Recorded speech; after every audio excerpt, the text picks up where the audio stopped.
Eco Joeti, Bobô, boa sexta-feira. Nós viemos sempre carregados de um pragmatismo muito grande, que nos sobrecarrega às vezes nas sextas-feiras.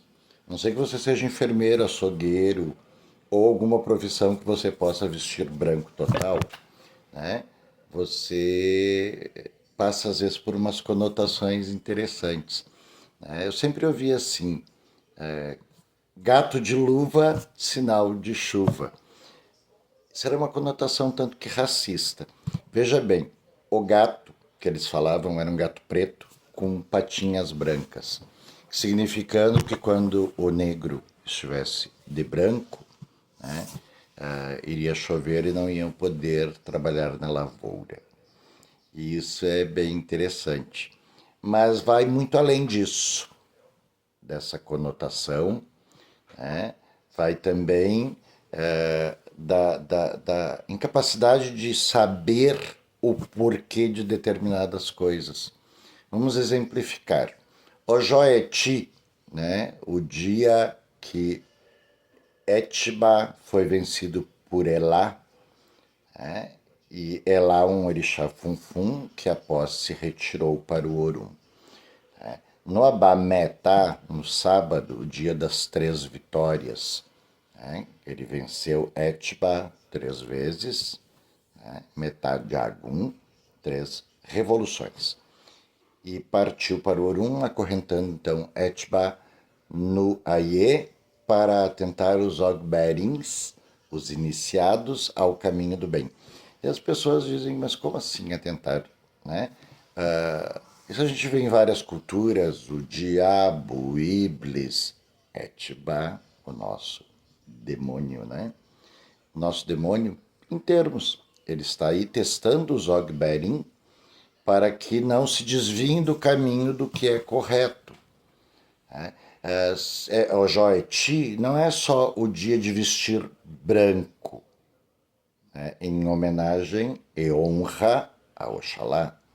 Né? É o dia também da homenagem a Elá, né? Que é um orixá funfun. Né? Disse que Elá é um dos irmãos Oxalá, ou Batalá, aquele rei de todos que está sobre todos, Orixalá, né?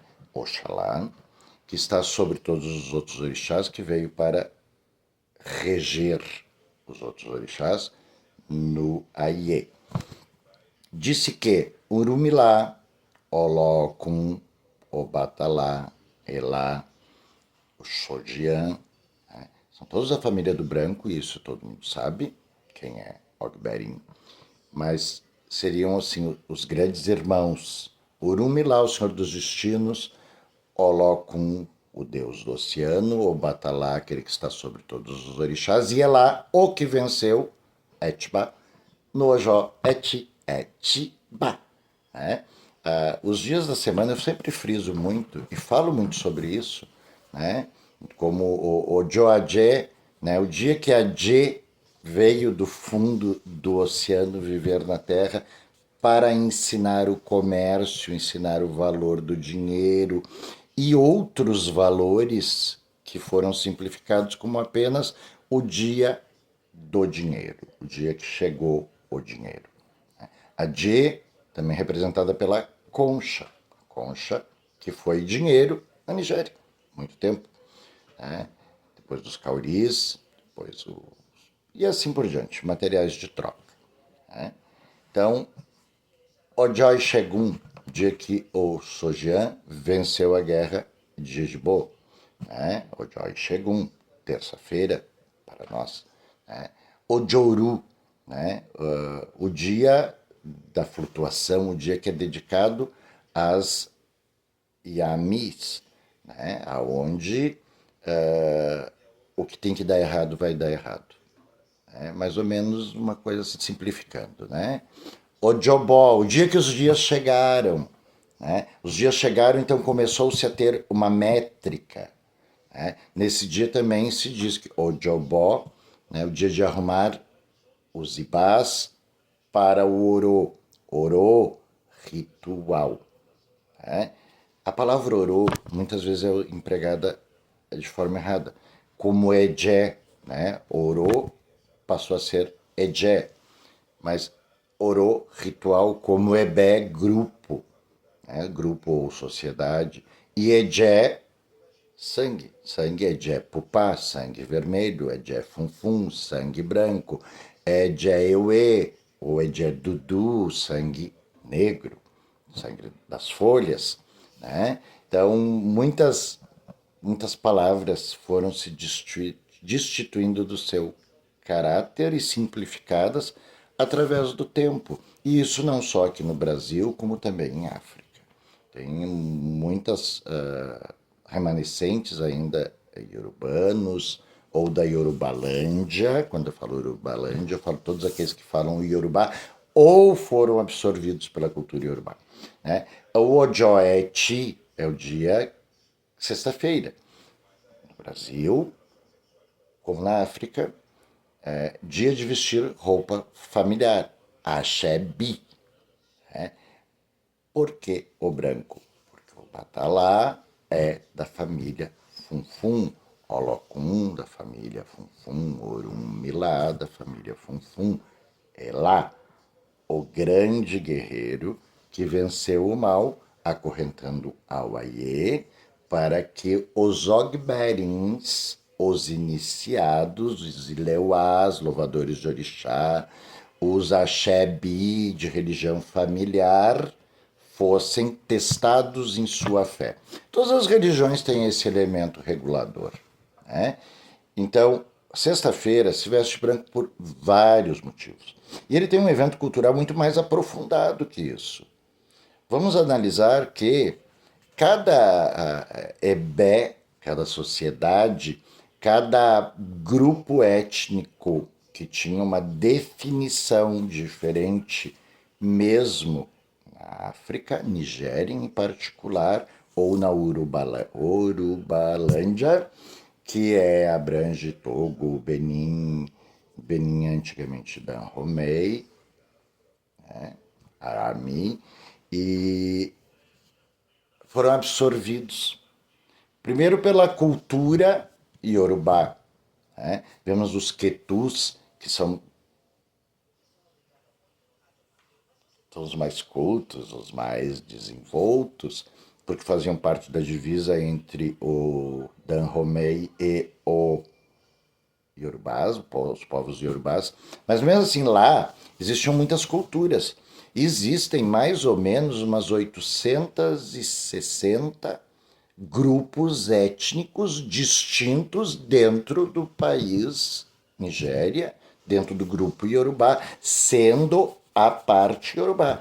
Porque temos os Ibos, que tem uma ramificação, sua cultura própria, religião própria, também espiritualizados, os Ibilés, de matriz anterior às invasões árabes, que depois houve uma grande metamorfose dentro da própria cultura ancestral deles.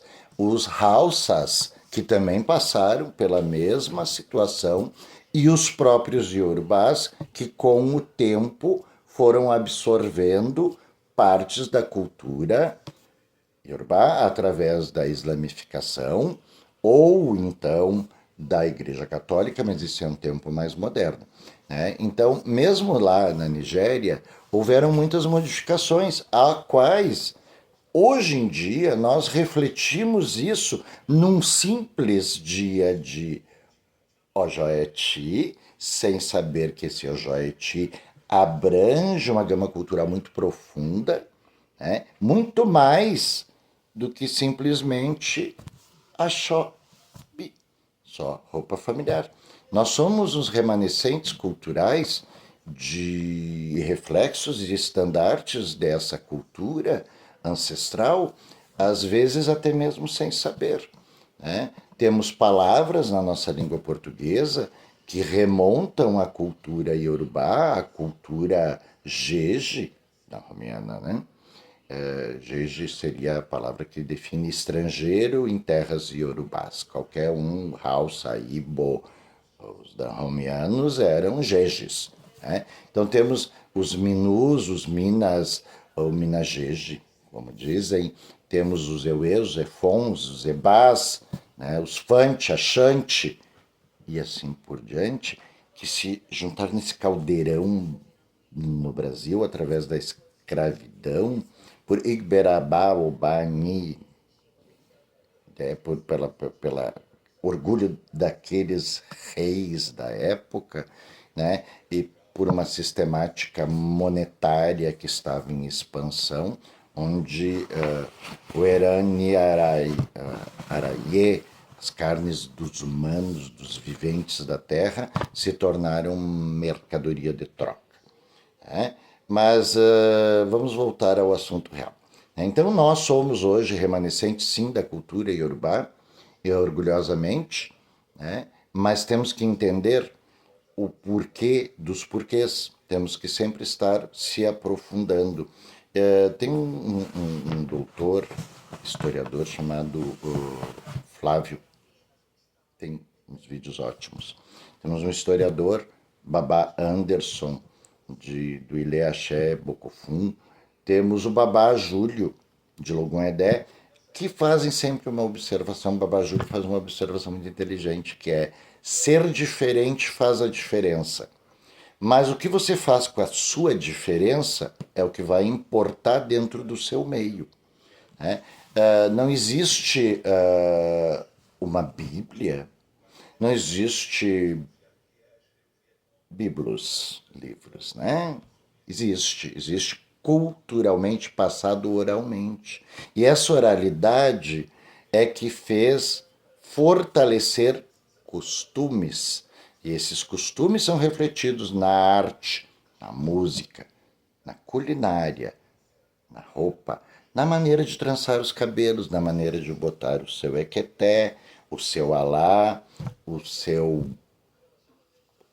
turbante, e isto vem sofrendo uma metamorfose onde as pessoas simplesmente acreditam que estão fazendo isso porque é assim que se faz. Mas o porquê que se faz? Os turbantes femininos indicavam a sua posição social, a sua classe dentro do seu grupo, do seu ebé, se era casada, solteira, se estava pronta a ser desposada. No Brasil nós temos os bailes de debutante e na Nigéria nós tínhamos uma apresentação social, um xirê, uma festa, onde eram apresentadas as meninas que tinham passado pela transição,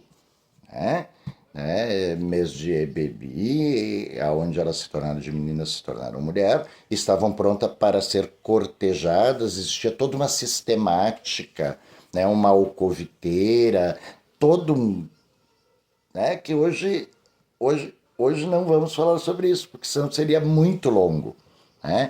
Batismos, casamentos, funerais.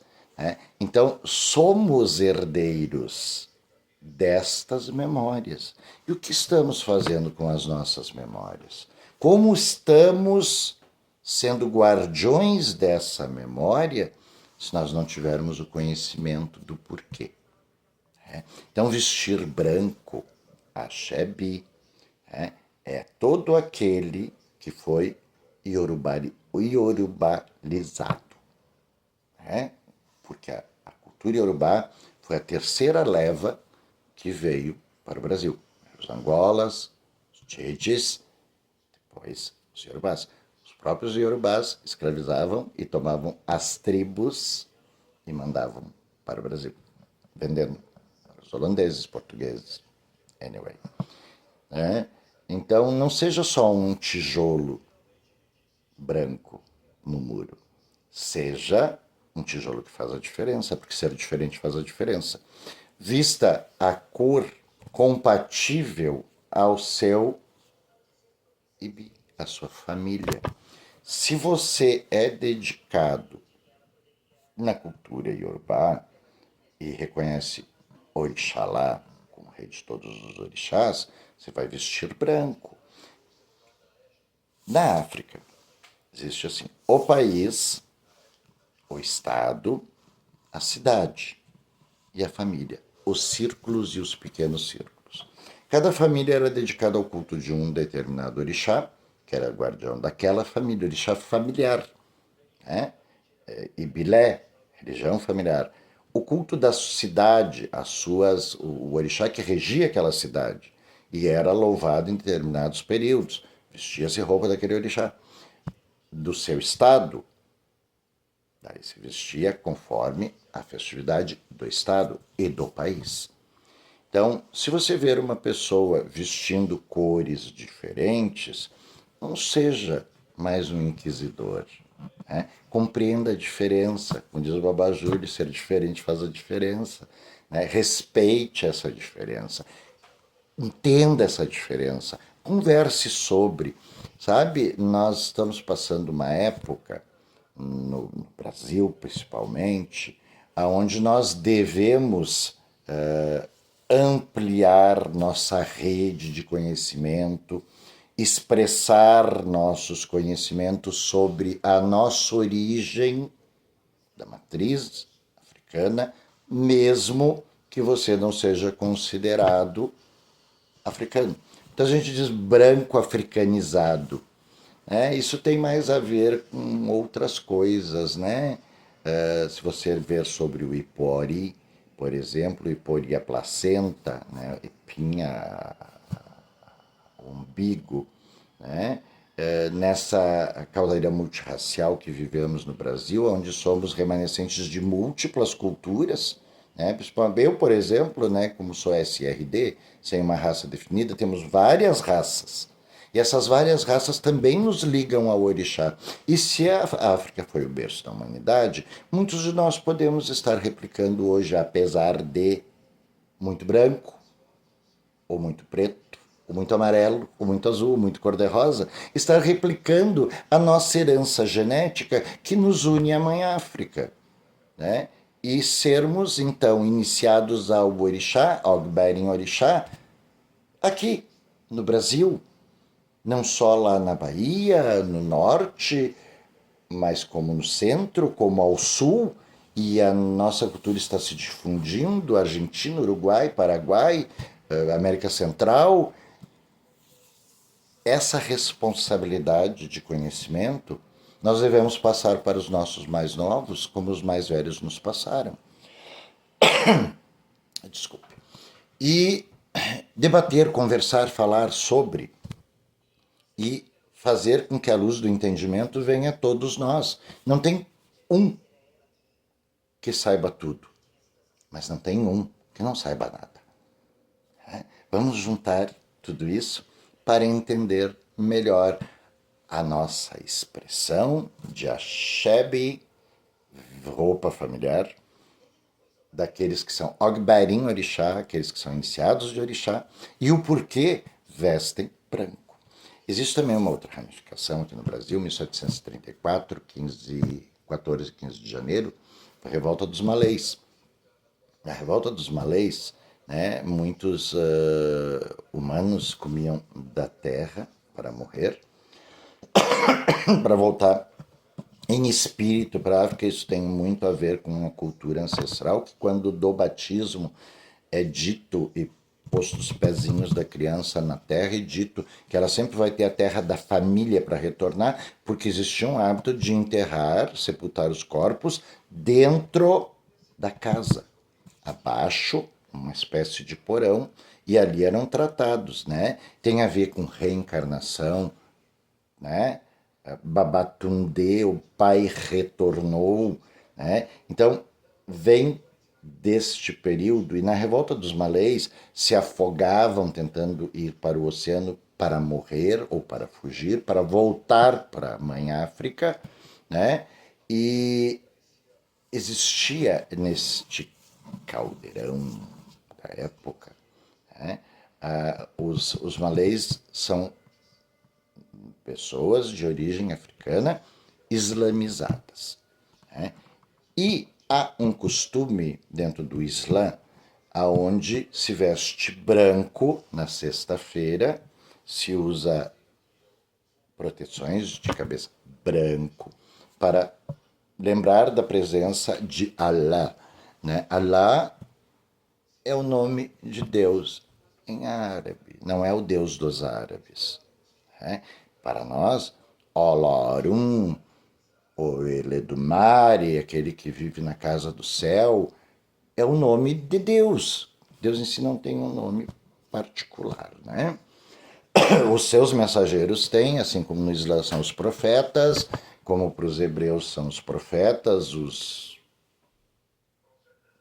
velhos, os antigos, os remanescentes. Né? Para nós também. Né?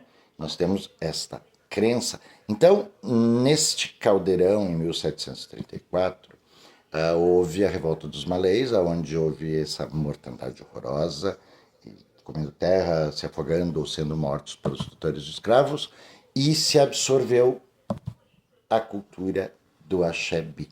Vestir branco em homenagem ao Deus responsável por aquela matriz. Yorubá, Quetu, Tchede, Angola, né? E isso foi se difundindo, chegando.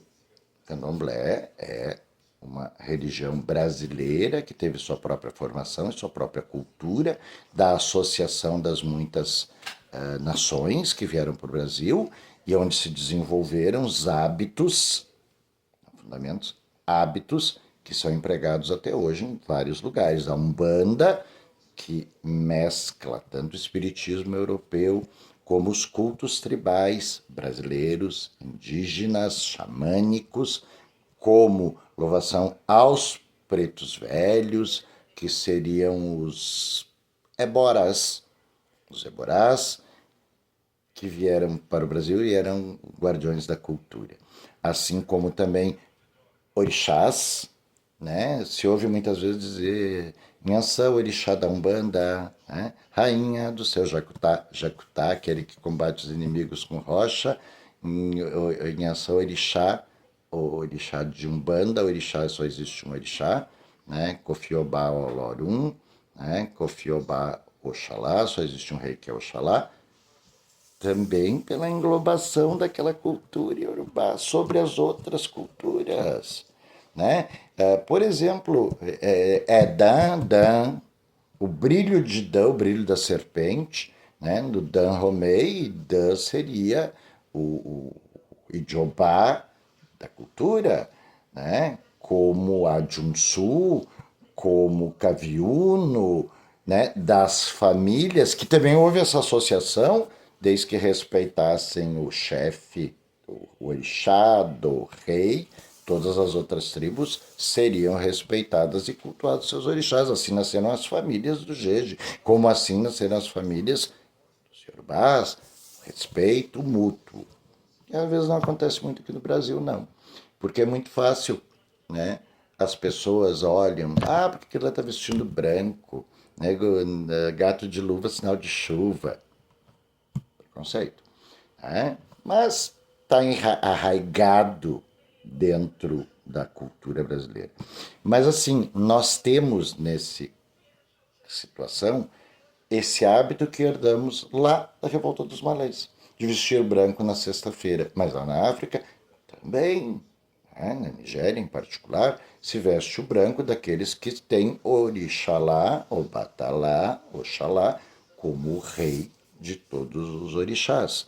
Né? Os inquices, os voduns têm seus nomes próprios para suas entidades, orixás, eborás, irum, omolés e assim por diante. Então, nós não podemos julgar o nosso irmão e sim compreendê-lo, né? Entender o porquê da cor da sua bandeira, né? Da cor do seu estandarte, assim como o ileque ou fio de conta, né? Revela a sua família religiosa, revela o seu próprio orixá, revela os ajuntós de seus orixás, revela até mesmo o fio do seu padrinho é usado, ou daquele que comprou seu quelé no candomblé, né? Porque é uma outra métrica, existe todas umas regras hierárquicas, a qual aqui no Sul se perdeu muito. Né? Se perdeu muito esse conhecimento, Mas com o tempo e com os eventos da internet, a globalização, as pessoas estão buscando mais conhecimento, que eu acho isso sensacional, né? E um respeito maior pelos velhos, que eles que vão nos ensinar como caminhar quando eles partirem e sermos, então, representantes e guardiões da cultura. Então, gente, vestir branco é um dos múltiplos hábitos. Nós somos ferramentas antropológicas vivas, né? E nossa manifestação e preservação de tais hábitos nos faz fazer parte de um grande evento histórico e sociológico, aonde somos figuras históricas vivas de uma memória ancestral que deve ser preservada. Esse assunto poderia se discorrer por muito tempo, falando de hábitos de alimento, de EUOs, de proibições, né? Tem os nossos mandamentos. Existem os mandamentos totais, parciais e pessoais. Cada família tinha uma série de regras que era passado para os outros, que cada pessoa tinha o mandamento conforme o seu orixá, né, seus EUOs e seus EUOs particulares como Araie, como humano. Então, isso é nosso passado, desde criança. Né? Para quem nasce dentro da matriz, né, africana, no Brasil, é passado isso. Mas às vezes sem muito conhecimento dos porquês. Né? A palavra EUO é algo que vai trazer coisas negativas a você. Temos adequações África, temos adequações Brasil, temos adequações estados, né? Mas isso tudo é uma evolução da parte da evolução da cultura africana no Brasil. Bem, Ekojoeti Bobô, Ojoni Axebi, dia de vestir roupa familiar. Então vamos para frente, que atrás vem gente.